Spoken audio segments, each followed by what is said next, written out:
Hey guys, welcome back to the kitchen. Today we are processing a whole bunch of the fruit that we've harvested this year. It's just been sitting in the freezer, but yesterday I processed a ton of my zucchini and a lot of the things I needed to put down in my chest freezer. And I am packed to the brim, so I need to get a lot of that out and processed.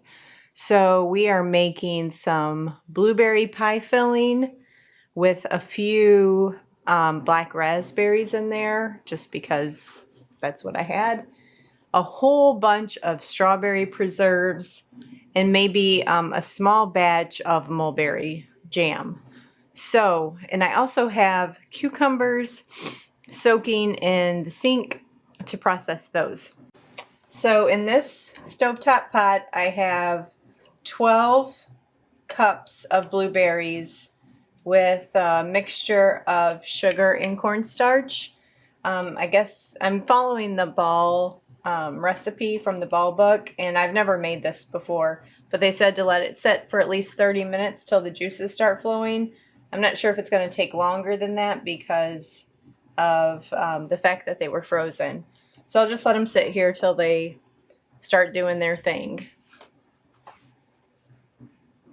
Okay, here on the counter I have 8 1/3 pounds of strawberries. I'm going to make strawberry preserves with these, and that calls for some lemon peel and ground lemon, a small bag of mulberries that were in the freezer, and I'll make mulberry jam with those.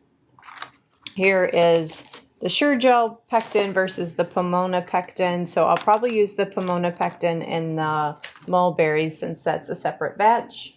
I picked this up yesterday at Walmart when I was getting some canning ingredients, and I thought this looked fun. It was just, it makes 1 pint. Figure it couldn't hurt to try it. Cherry habanero pickles. So we're going to try that today.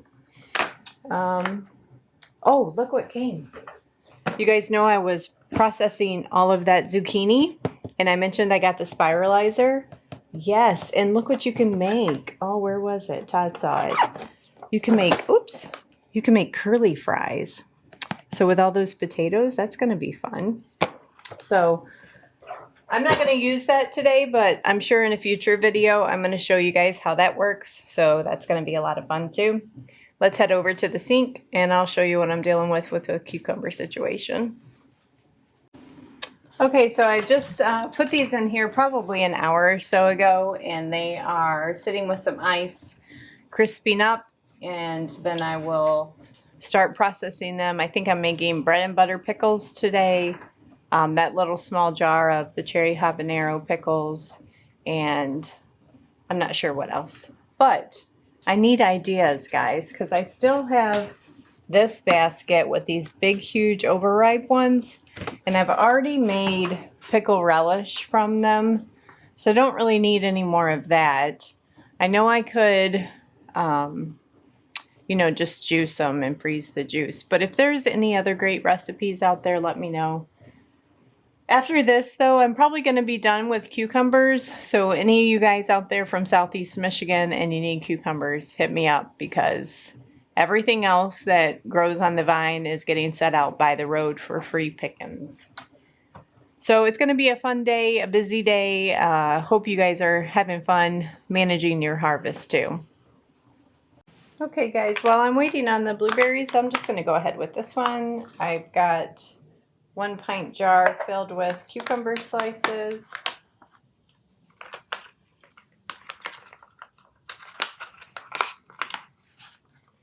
Smells good. Smells sweet.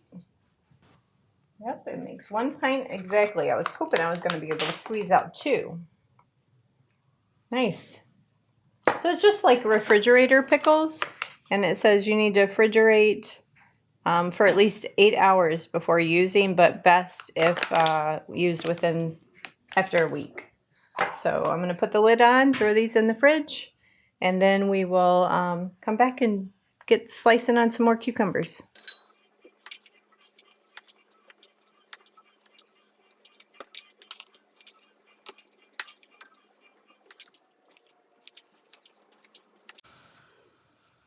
Okay, well, I have all my pickles chopped for the bread and butter pickles. And come on over here. I have jars sterilizing while the water's heating. The brine is cooking up. So that'll probably be the first thing going this morning. All right, the first batch of bread and butter pickles is going in the canner.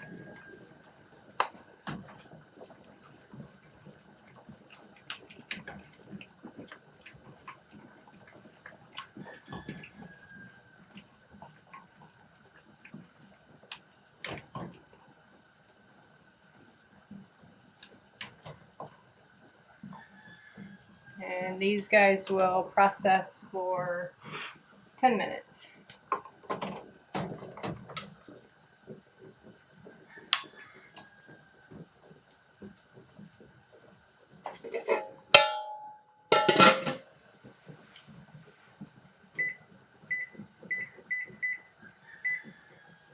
Okay, I'm ready for the second batch of pickles. I ran out of that bread and butter brine, so I just made my own thing up. Did like mustard and cloves, bay leaves, some coriander, some celery seed, vinegar, sugar, water. So we'll just call them Rachel's pickles.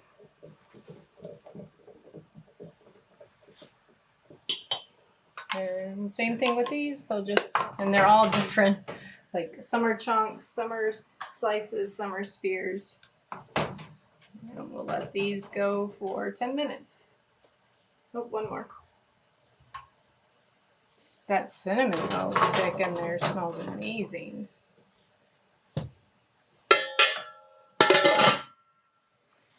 All right, I'm excited because next I'm going to wrap up this blueberry pie filling. Okay, I'm thickening up the blueberry mixture. I added the lemon zest and a quarter cup of lemon juice. And it said to cook it over medium heat just till it thickens. So that's what we'll be doing. And I suppose this ball recipe makes 7 pints. I have no idea, and I'm actually quite positive that this is not an approved method. But when I don't have extra space to sterilize my jars, I fill them with water and I put them in the microwave for 10 minutes. Figure it's nuking whatever's bad in there, and that's what I'm doing. And I was wrong, the blueberry pie filling makes 5 pints. Guys, the blueberry pie filling is done. Todd's helping me clean the pot because it sticks pretty good. Let me show you what I'm working on next. All done. Here you go. Oh, thanks. I have got the strawberries in here. I just mixed in some lemon, and so I'm not very clever on measurements and all that stuff. And so I just want to mix the basic ingredients together so I can equally distribute it. And this is like a triple batch from the recipe. And the cool thing is my, my son and future daughter-in-law recently got engaged. Their wedding is almost exactly a year from where we are today. And we've been Pinteresting wedding ideas, and she liked the idea of giving little small jam jars as a bridal shower favor. So that's what a lot of this is going to be today. So I've got the little small jars that we used at Preston and Emily's wedding for candle holders. They are washing in the dishwasher right now. And I'm going to be jarring these up in 1,000 tiny little jars. Okay, I think I have it perfectly evenly divided. Now I just have to cook this until it's at a rolling boil, and then I'll add the sugar. And I think I have a problem. I don't think I have enough sugar to do the mulberry jam. So, I hadn't planned on needing to preserve these berries this week. So the challenge will be I'll have to be double-fisted while I'm doing that last minute boil. So we'll see how it goes. This is what it looks like. Isn't that nice? I've got the first batch canning. I think it did like 28 jars of that size. And now I'm working on the second batch. And I should have enough left over that we get some too. So I'll bring you guys back when it's all done. This is my last canning activity for the day, and I'm ready to get off my feet. I've been going since 9 o'clock this morning, at least 8 o'clock, and it is 5 p.m. So I'm so thankful though that I've made a decent amount of space in the freezer that I can add more things as I harvest them out of the garden. Okay guys, the last batch of strawberry jam is coming out. And I said, oh my gosh, I was so excited because I was done.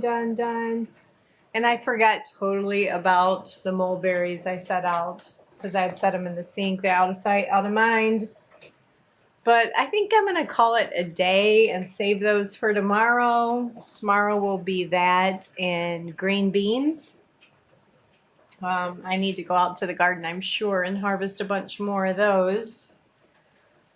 We have Nick and Emily coming over for dinner, so Todd just ran to the store to grab some kind of beef stuff. We don't have a lot of beef left to cook out on the grill. So I hope you guys enjoy just the canning extravaganza here at 1870s Homestead. Love you guys. Talk to you next time.